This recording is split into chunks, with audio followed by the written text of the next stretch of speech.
लालची मोमोज वाले की पॉइजनस चटनी मायोनीज। विराजपुर नामक गांव में जित्तू नाम का एक व्यक्ति हुआ करता था। वो गांव के लोगों को मोमोज बेचते रहता था। वो बहुत बड़ा लालची था, स्वच्छता का पालन बिल्कुल नहीं करता था और ऊपर से घटिया क्वालिटी की मेयोनीज लाकर मोमोज पे डालते हुए लोगों को देते रहता था।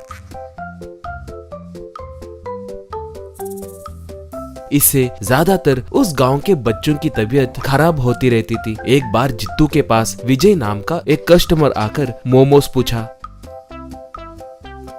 तब जित्तू के असिस्टेंट बिज्जू ने उसे मोमोज दिया। उसे खाकर विजय, भाई ये क्या, ये मायोनीज ऐसे क्यों है, ये कब की है, बास आ रही है, ऐसे खाए तो सेहत के लिए कितना खतरा होगा जानते हो, कहा। जित्तू तब, कौन है रे तू, अभी अभी गांव में आके मुझे सलाह दे रहा है। देखो अगर मुझे गुस्सा आया तो मैं तुम्हारी चमड़ी उझेड़ दूंगा, कहा। विजय तब, देखो भाई तुम चाहे कुछ भी सोच लो, ऐसे मोमोज और मेयोनीज खाए तो जरूर हर किसी को हॉस्पिटल में भर्ती होना ही पड़ेगा, कहा। जित्तू बकवास मत करो। अगर तुम्हें मेरे मायोनीज पे उतना ही शक है तो इस गांव में के डॉक्टर मुकेश के पास जाकर दिखाओ, वो खुद मेरे रेंज के बारे में बताएंगे, कहा। इससे विजय उस मेयोनीज और मोमोज को लेकर डॉक्टर मुकेश को दिखाया। उसे देखने के बाद मुकेश, देखिए जित्तू के मेयोनीज के बारे में शक करने की कोई जरूरत नहीं है। उसके मेयोनीज की क्वालिटी अलग लेवल की होती है। जानते हो आसपास के गांव में कोई भी जित्तू के मेयोनीज पे शिकायत नहीं करता, कहा। विजय तब, ये क्या सर, आजकल उसके पास मोमोज खाए बहुत से लोग फूड पॉइजनिंग के वजह से हॉस्पिटल में भर्ती हुए कहकर मैंने सुना है, कहा। मुकेश तब, ऐसे झूठे बातें आपसे कौन कहता है जी, निकम्मे लोग, वो प्रदूषित पानी के वजह से हुआ है। ऐसे झूठे अफवाह बाहर मत फैलाइए वरना पुलिस वाले आपको अरेस्ट करेंगे। कहने से विजय वहाँ से बाहर आ गया। थोड़ी देर के बाद विजय अपने ऊपरी अधिकारी राजेंद्र से पूरी बात बताया। वो सब सुनने के बाद राजेंद्र, मतलब ये दोनों मिलकर कोई स्केच डाल रहे हैं। तुम एक काम करो, उन दोनों के मिलने वाली कोई जगह जरूर होगी, उस पे जरा नजर रखना, तब हम इन्हें जरूर पकड़ सकते हैं। कहते ही विजय मान गया। ऐसे विजय थोड़े दिन मुकेश का पीछा किया।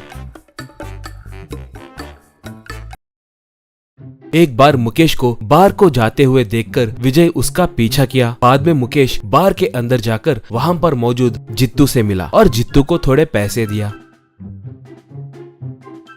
ये देखकर विजय तुरंत राजेंद्र को फोन करके बार को बुलाया। थोड़ी देर के बाद राजेंद्र और विजय दोनों मिलकर मुकेश वालों के बगल में उनसे छिपकर बैठ गए।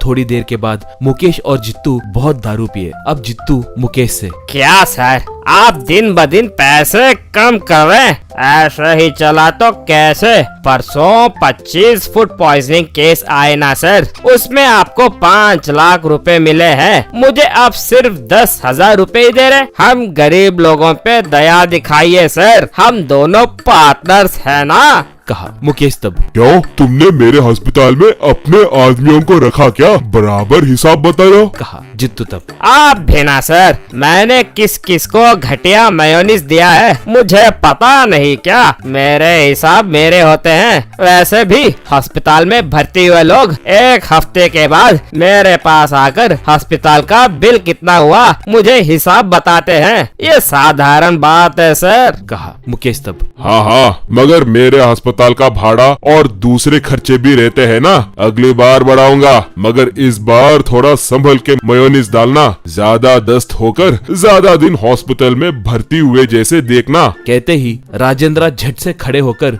कमीनो तुम दोनों को शर्म नहीं है क्या, लोगों के सेहत से खिलवाड़ करोगे और उन पैसों को बाहर में बांटते हुए लोगों को और धोखा कैसे देना है कहकर प्लान डालोगे। कहते ही बगल में बैठा एक आदमी बात क्या है कहकर पूछा। तब राजेंद्र उन्हें फूड पॉइजनिंग के बारे में बताने से वहाँ पर मौजूद लोग एकदम से जित्तू वालों के पास आकर उन दोनों को खूब मारे। बाद में जित्तू और मुकेश को राजेंद्र वाले अरेस्ट करके ले गए।